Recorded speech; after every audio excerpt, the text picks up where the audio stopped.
Alright.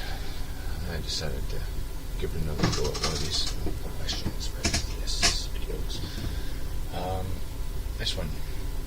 Where did matter come from? Now, I'll be honest, I kind of streamed through the video real quick, just about 10 seconds ago. And I gotta say, these are some of the more profound questions that I've heard or presented in favor of, obviously, God and whatnot.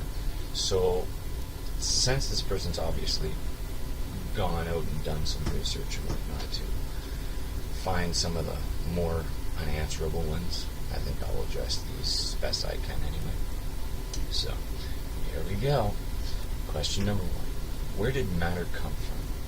Now, I don't know why you would think me being an atheist would have any kind of answer for this. Perhaps you have no idea what an atheist is.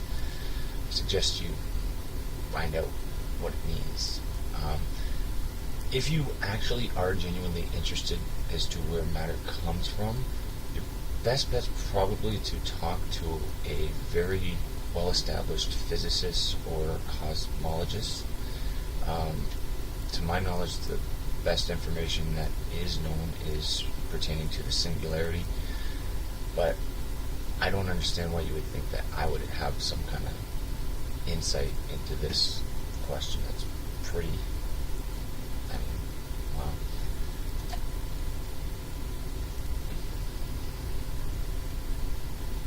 I love the music, by the way. It's beautiful. That wasn't sarcasm either. I actually really do like it. Explain the fine-tuning of the universe. Okay. It was stovetop dials that happened during the singularity, and I just happened to set them just right so that life could exist. I've actually seen this argument annihilated in a lot of different ways. I think one of the better ones was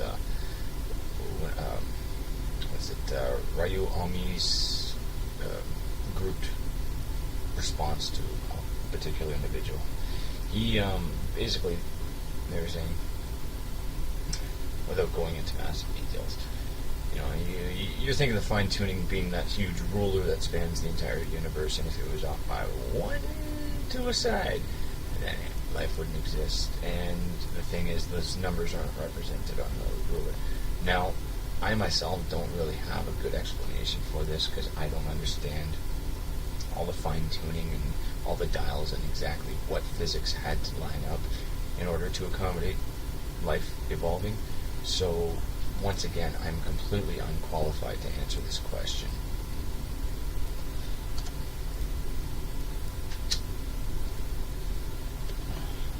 I really love music.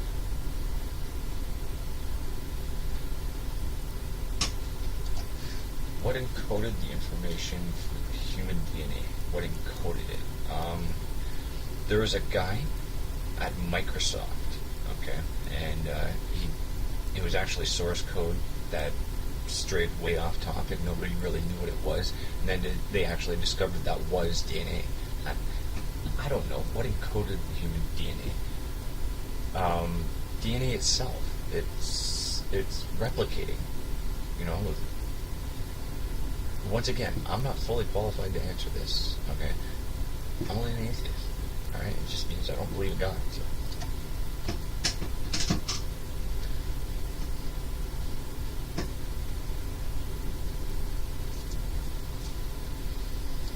When a person is sad, which physical part of his or her body is sad? Yeah, that's a good question. I like that.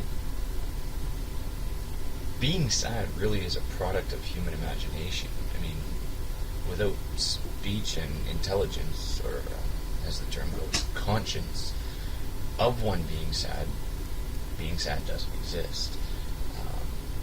Of course, animals experience the same emotions and whatnot. What do they think about them being sad? Which physical parts do they presume to be affected by when they're sad?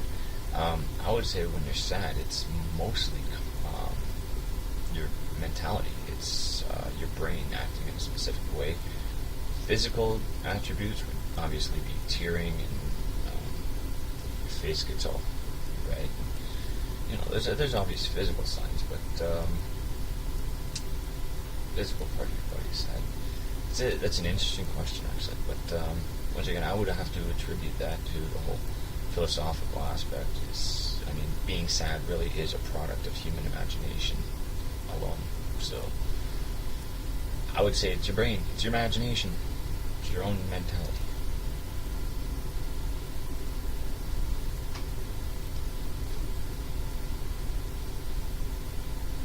Love the music. Is there any such thing as good and evil? Once again, product of human imagination. Without, I've never heard a wolf tell me something's good or evil.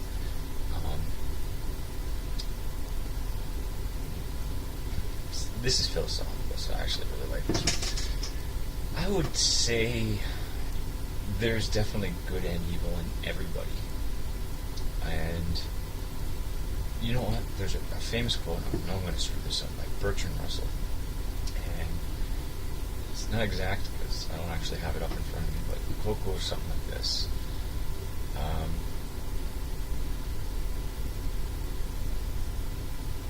A good person is not necessarily happy, but a happy person is almost certainly good.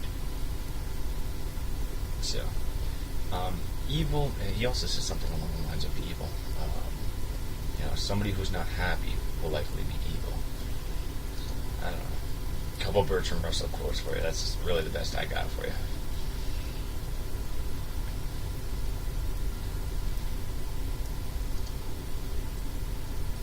Is there any objective meaning or purpose in life?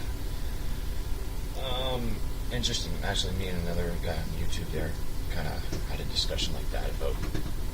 I brought up the whole thing about why do I argue with creationists and whatnot? It's because I'm concerned about the future generations and whatnot. And he presented an interesting argument to me.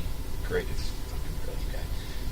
He said, I'm assuming that furthering the species is the goal. And he was absolutely right.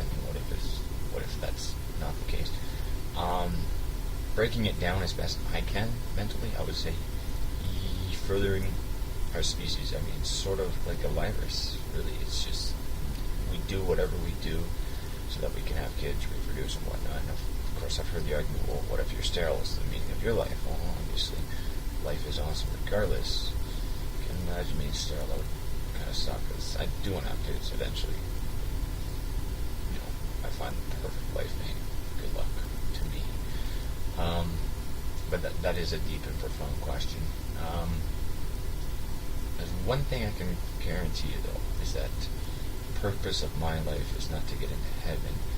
It's more along the lines of being the best, being as good, per quote to the last question, but being as good of a person as I possibly can be, and trying to be as respectful to others as I can.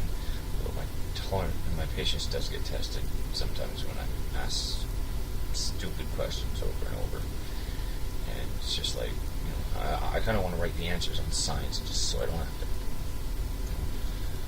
break my tongue reciting them over and over. Just hold up the signs.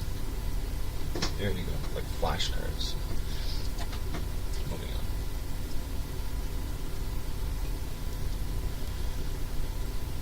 I really want to get this song. What is the name of this song? And finally.